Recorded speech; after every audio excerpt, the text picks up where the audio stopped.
Hey, what's going on, everybody? Welcome back. Happy August. It is Sunday. We are looking at the 10-game slate today. It is also the start of the optimizer on the website. If you guys like the free trial for last week, you can purchase MLB. It will only be $17.99 for the first month.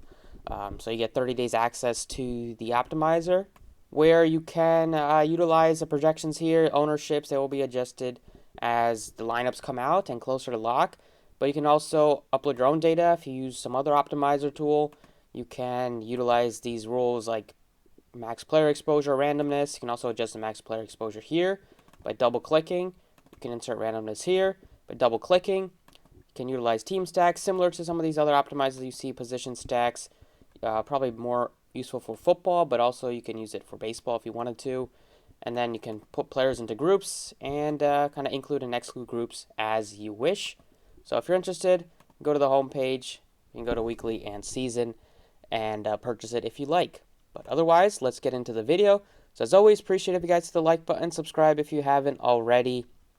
Looking at this slate, once again, the Toronto Blue Jays look like the top stack of the board. They have been awesome. If you've been stacking the Blue Jays all season, you've probably made a lot of money because they continue to put up runs.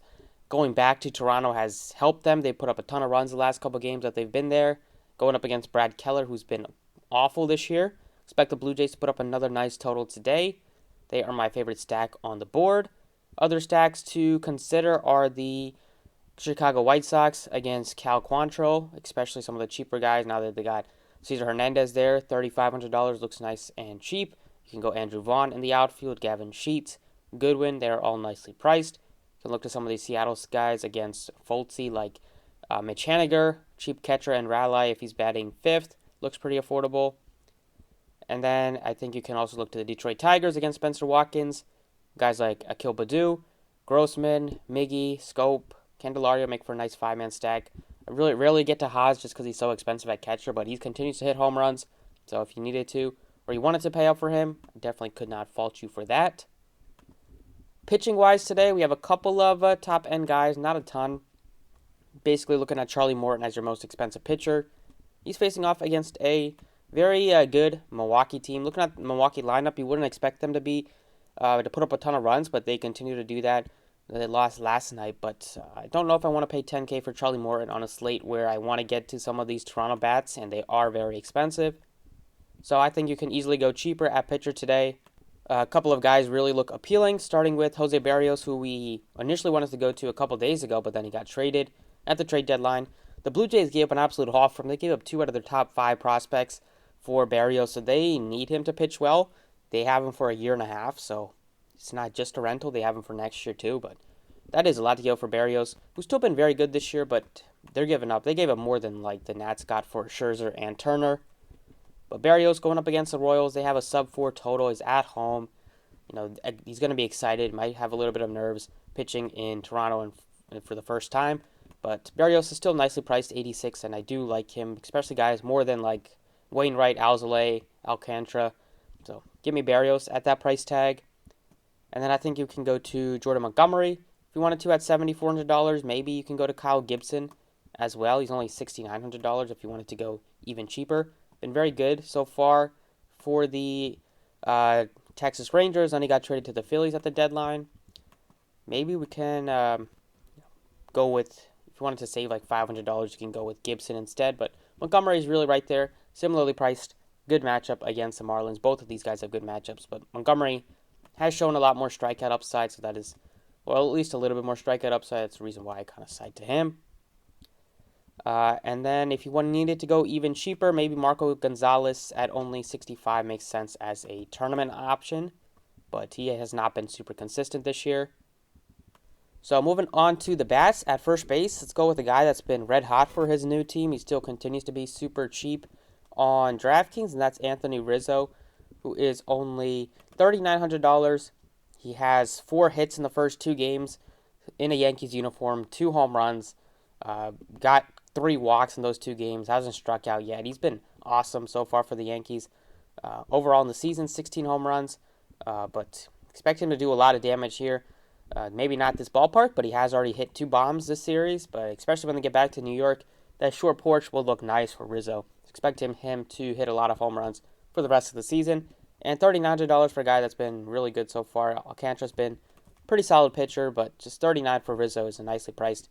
If you're not able to get up to guys like Vlad Guerrero, or you can't get up to see the other expenses like Jose Abreu, Pete Alonso, you can easily get to Rizzo, save some money, and then pay up at some of the other positions. Alcantara's been decent this year, 3.29 ERA, he does give up some home runs. But overall, I'm just basically taking the value on Rizzo. Next up, at second base, you have a bunch of options. I like Marcus Semien a bunch today. He's $5,400. Wanted to get to a Blue Jays stack. Semien makes sense as a guy to plug in. He has 24 bombs on the season. A lot of those did come earlier in the year, but he's still super powerful, whether it be on the road or at home. He gives you a little bit of stolen base upside as well. And Keller just not much of a strikeout pitcher, so I'm expecting Semien to put the ball in play. We've seen him have some monster games this year, especially with guys like Escobar, Albies, India being a lot more expensive and a lot tougher spots. I love Semien. Just get to him at $5,400. And then if you can't get up to Semien, if you need to go to a cheaper guy, maybe you can look to Jazz Chisholm as a just a one-off play from the Marlins just because he's super affordable. Or you can go to a guy like David Bote. He's only $2,800 facing off against Eric Fede. Third base, position where Moncada looks appealing. Jose Ramirez looks appealing. Needed to go affordable. You have Suarez, who is affordable. Hit a 3-run home run yesterday. So maybe he can keep it going, but he's basically just a home run or strikeout hitter. Doesn't do much of anything else. Toro's been good so far for the Mariners since they got him from the Astros. He had like a 4 straight day where he hit home runs. Gonna continue to get playing time if he continues to hit home runs. Then you have Bote. You can play him if you need to go cheap. Over at shortstop, Bo Bichette is my favorite. I love playing Bo Bichette. He's super fun to roster. He hits you home runs. He gets you stolen bases. Gets on base with the walks. Not a huge strikeout hitter, or doesn't strike out a ton either. So really like to get to Bo Bichette if I could. Tim Anderson is another guy. He's more expensive than Bichette, so I lean to Bichette just by $300. Looking to some of the Phillies guys, Gregorius has been awful recently, really struggling, but his price tag continues to plummet. He's down to 37 if he's in the lineup today. A guy that's been red hot for the Reds is Kyle Farmer. 475 in his last 10, 3 bombs. Played him yesterday, did well again, 3 hits. Stroman is a talented pitcher, but sometimes in baseball you just got to rock with the hot hitters, and that is definitely Kyle Farmer right now. Moving on to the outfield, wanted to look to some of the Blue Jays guys. You have Teoscar and Springer. I love getting to Teoscar if I can, Springer as well. Both guys are a little bit better against lefties. Teoscar a lot better with the power against lefties, but I really don't care. Keller is a guy that pitches to some contact, not going to strike out a ton of guys, and Teoscar, if he's not going to strike out, this ballpark, if he hits the ball in the air, it could go out easily. We know he has double home run upside. Keller on the season, he's given up 14 home runs already, 5.55 ERA, and opponents are doing some damage against him, batting .298 against him, so do really like Springer. Springer might be a little bit more popular because he hit 2 bombs yesterday, so you could get Teoscar a little bit less ownership. And then last but not least, if you needed a cheap guy from the Cubs, you have Rafael Ortega, who is only $2,700 batting leadoff against Eric Fede. Just makes sense as a cheap play. He has been hitting the ball well recently. He is batting .344 in his last 10. He's just continued to get playing time with the Cubs trading away more than half the roster. So that is it for the DraftKings pricing. Let's take a look at FanDuel. All right, over on FanDuel, the pricing is pretty wild for pitching, at least. You have Charlie Morton sandwiched in between Montgomery and Gibson. Gibson is the 3rd most expensive pitcher, even though he is not a strikeout pitcher. So I don't really agree with that. I don't really like Wainwright being the most expensive guy or Stroman being the 2nd most expensive. I would rather just pay $88 for Morton and call it a day, just with the strikeout upside that he presents, and at least he's not the most expensive pitcher like he is on DraftKings. Like, I can pay $88 for him on FanDuel easily and feel good about paying out for some hitters. So looking at the bats, it is easy to get up to the Blue Jays if you stack up, or if you go with like a guy in the 88 or in the 8K range at pitcher. I definitely don't want to pay $97 for Wainwright, but Semien, Vlad, you can play him at 3rd base too, which is nice. If you wanted to save first base open for another powerful hitter. Teoscar's only $3,400, super inexpensive, and then Ortega at $2,400. So gonna be another day where I have multiple Blue Jays, like 3 or 4 again on FanDuel, 3 or 4 again on DraftKings. Maybe Yeah, probably 4 on DraftKings.